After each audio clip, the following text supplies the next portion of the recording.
Hey, what's up guys, coins.Ea here, and welcome to episode 2 of my trading tips and tricks to success in FIFA 13 Ultimate Team. I did one of these a while back, but I have a new trading method right here. It's kind of my sort of own, it sort of worked with me and I wonder whether it will work with you guys.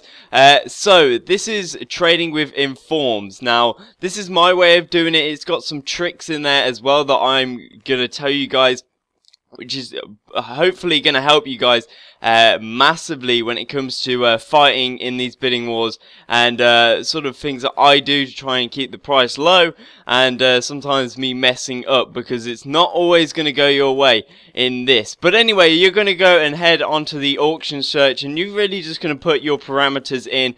I just put the minimum price at 6k and max price at 40k, and I was looking at silver informs right now. I was looking for the market for an open bid inform, and I came across this guy Munoz, and his price went massively down just after I did this recording, and he was up for 20k. And then I went on to ultimate.db.nl, and I'm sure everyone who's a big trader will know this site, and he was going for about 28k, but he was in a 433, and that price that you have on the screen right now was sort of an average from every single one sold. So I left it. I sort of didn't bid in the 16th second, which I'll go on to a bit in a later. And you see, I go and pick him up. His 433 was going for around 40k. So I couldn't get on the screen because it was so blurry. But then we came up with a Dawson as well, and I thought this guy would be a great pickup. He's currently being valued at 64k on the market. Go on to ultimate.db.nl and we go ahead onto here, and you see I wait till the 16th second. Now you must be wondering, why wait till the 16th second? It doesn't really make a difference. It's going to make sure that there's no bidding wars arises before, and it's going to keep the price low at least for that time. And plus, in the 16th second, the guy, I believe, will on the other side will not get the buzz, and they may miss it. If they're not paying attention, you might pick up a very nice deal. I went onto the market and I had a look. Is it going to be a good price? You head onto the market. This is what I do. I undercut the market every time I trade. I undercut the market. That's how I do it. I find it the most effective way.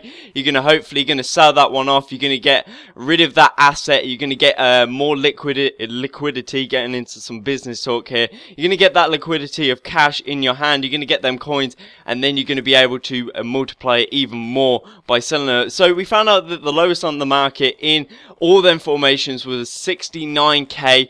I wanted to go ahead and put that one up for something around 68k. I think I'll put it up for that amount. There we go. On the buy now, you put it up for 12 hours. Dawson was not a good player to trade with. I did have some difficulties with him, but Munoz was a good player because we picked him up when he was very cheap. A very cheap pickup. I don't even know how I got that lucky. It is luck as well, guys. That's what trading is about as well on FIFA.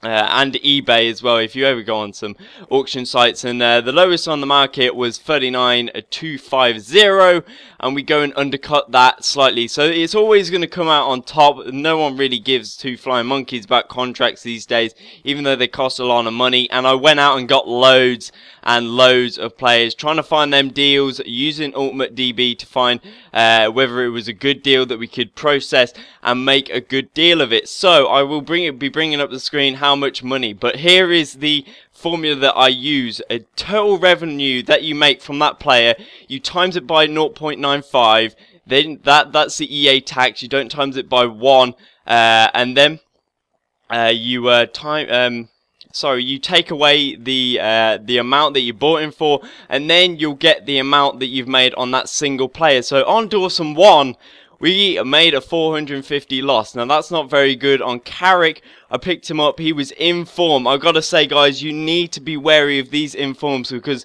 it will take some time on Ultimate DB to update when the new informs come out. So you might need to be wary. Cardozo, he came out on the informs. I picked up a very good deal on him. Made it like 11k on that guy. Man, that was a great deal for us. Fellaini, managed to pick him up really cheap. I got an estimate price because I didn't jot down what price I got him for. but great players that you can go ahead and pick up. None of these players, it can work with any player really, but I feel like working with parameters and using not the assets, the tools that you have at hand. You just boot up that computer, you got Ultimate DB ready, and you can get that price straight away. You don't have to exit out and get away from it. And over the week, I was only spending about 10 minutes just looking through, just looking if there was any good deals over a 1 week period, and I made 46k. And if I had so much more money, then I could have multiplied that much by so much more, and it would have been a much massive of a more mass production of a way of doing it. But I feel like this trading tip it's not really a method, it's more of tips and tricks that you can use. I think the 16th second one is a great one to use just to avoid them big bidding wars, putting the price up, making your margins so much smaller than they should be.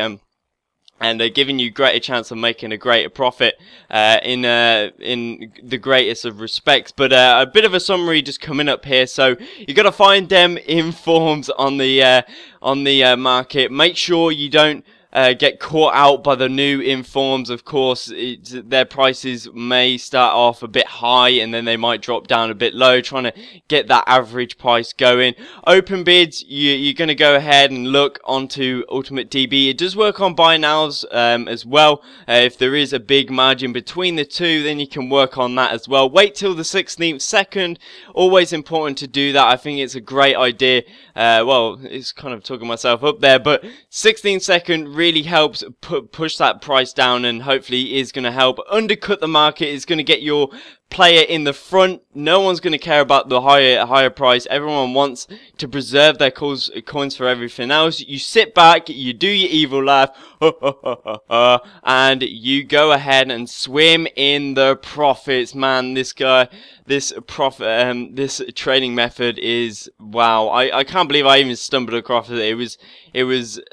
These tricks and tips really helped, and I'm definitely going to be using this one to make some coins, and it's going to help push towards some better teams that I can build on Ultimate Team. So anyway, guys, I hope you did enjoy and understand this trading method. I know it's a bit difficult when trying to learn some of these methods and tips and tricks and stuff like that, but I hope you understand what I was going on about. I do ramble on a lot like I am right now. But anyway, guys, if you did enjoy the video, please like and subscribe if you did. And thank you guys for watching, and I'll hopefully be bringing out more trading tips and tricks to success. So guys, thank you guys for watching, and I'll see you guys next time.